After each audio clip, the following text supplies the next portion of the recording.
personally, here's where I think they didn't do a very good job, and that was with Kelsey Mitchell, who's an unrestricted free agent, because Kelsey Mitchell had a hell of a season this season, and I don't think she got the credit that she deserved. Cheryl Swoopes is back in the spotlight, making bold claims about Caitlin Clark and the Indiana Fever, but Lexi Hull is standing firm.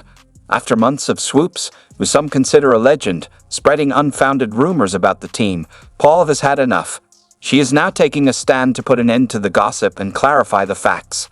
So what's the latest from Swoopes? Just more of the same exaggerated claims. It seems Christie is taking charge to address the situation. Christie did as good of a job as she could have. Managing all of the craziness, all of the Caitlin mania, all of the hype, all of the media. It was just so much that came with that. It's hard to understand why someone like Swoopes, a Hall of Famer, would go down this path. Is it jealousy, a need for attention, or something else? Either way, Lexi Hull is setting the record straight. She's sharing what it's really like to play with Caitlin Clark, which is far from the negative narrative Swoopes is pushing. Hull's response is more than a rebuttal. It's a reminder of real team chemistry, shutting down the claims with her own experiences. Swoopes' words may get attention, but Hull's reality speaks louder. This isn't just about gossip. It's about the strength of unity and teamwork. Like, this ain't where I want to be. Over there. Yeah. So you have players that are very significant on this Indiana Fever team that are like, I don't want to be here. Cheryl Swoopes is no stranger to creating controversy, with Caitlin Clark often in her sights. Remember when Swoopes boldly stated that Clark's game wouldn't succeed in the WNBA and predicted a forgettable rookie season? Spoiler, Clark didn't just prove her wrong. She shattered expectations, making history with record-breaking performances. But Swoopes wasn't done. Earlier this year, she tried to stir things up again, suggesting locker room problems within the Indiana Fever, claiming some players supposedly didn't want to play with Clark. The reality? These claims were based on little more than social media rumors and whispers. I'm not in the locker room. Okay. I'm talking about more social media. When fans and analysts began asking for proof, Swoopes' narrative started to crumble. Even respected figures in the basketball world, like Nancy Lieberman and Stephen A. Smith, took issue with her speculative comments, calling her out for relying on gossip instead of facts. She had a chat with me on the phone, and I was like, Cheryl, I'm not doing anything to hurt you. I'm just sharing. We're talking. And so our relationship, it pretty much is not happening at this point. And let's not forget her odd criticism of Clark's NCAA scoring record. Swoopes argued that an extra year of eligibility made it less impressive, but the facts show Clark played the same number of seasons as her peers, completely undermining Swoopes' point. I got off the treadmill and I called her as a friend, and I said, you can say whatever you want. You can have your own opinion about anybody, but you do have to get the statistics right. I mean, facts matter.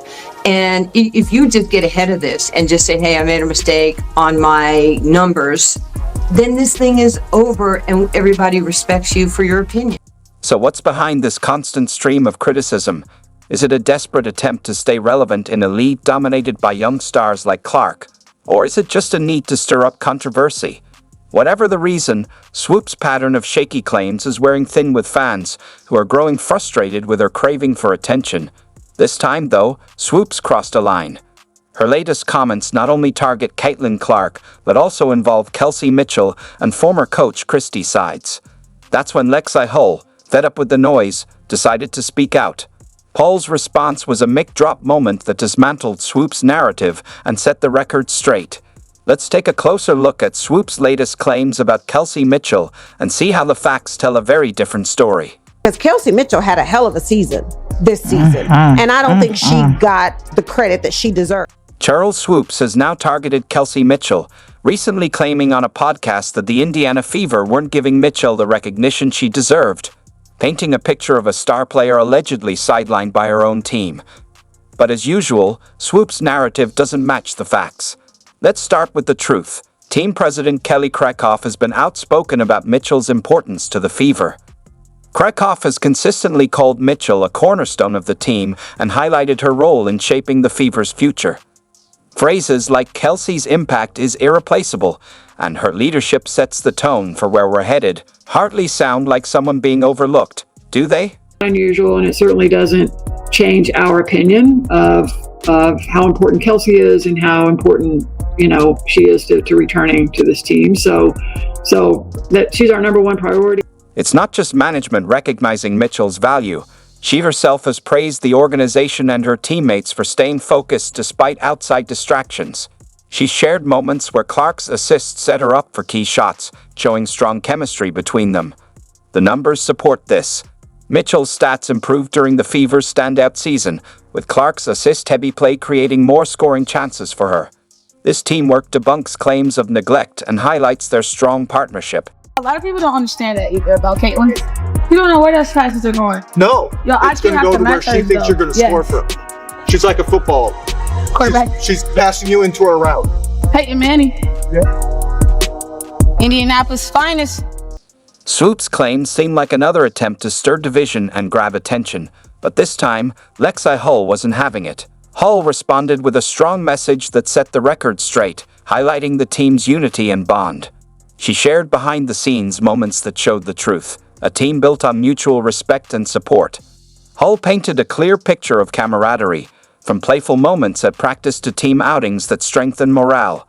This isn't just a team playing basketball. It's a family working towards something special. Hull's first-hand account completely dismantles Swoopes' narrative, proving that the Fever's locker room isn't divided, it's thriving. So, what exactly did Hull say about the locker room dynamics that left Swoopes scrambling?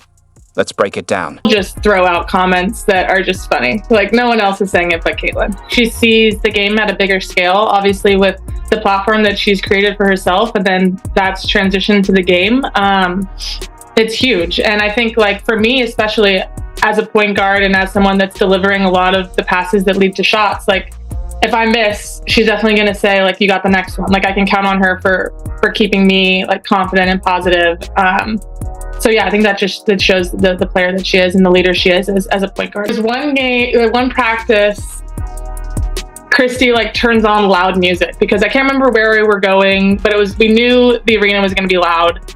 And so she turns on this, like, loud music, and Caitlin screams. She's like, "Can someone turn it off? It's giving me a migraine." And everyone's like, what? And Christy, like, reacted and said, "What did you say?" And she, like, repeated it. And all of us were just we were all dying because if I would have said that, if anyone on our team would have said that and then been asked, "What did you say?" and you repeat it, like, no one else is repeating it, but she did. And it was the funniest thing. We're all, like, rolling on the ground laughing. Like, it's easy to say, like, yeah, don't read it, but everybody does a little bit. And I think it's having, like, that support system to help keep you on track. The biggest thing is finding people to kind of get you out of that cycle and get you to thinking about the positive things you did, even though a lot of times people online aren't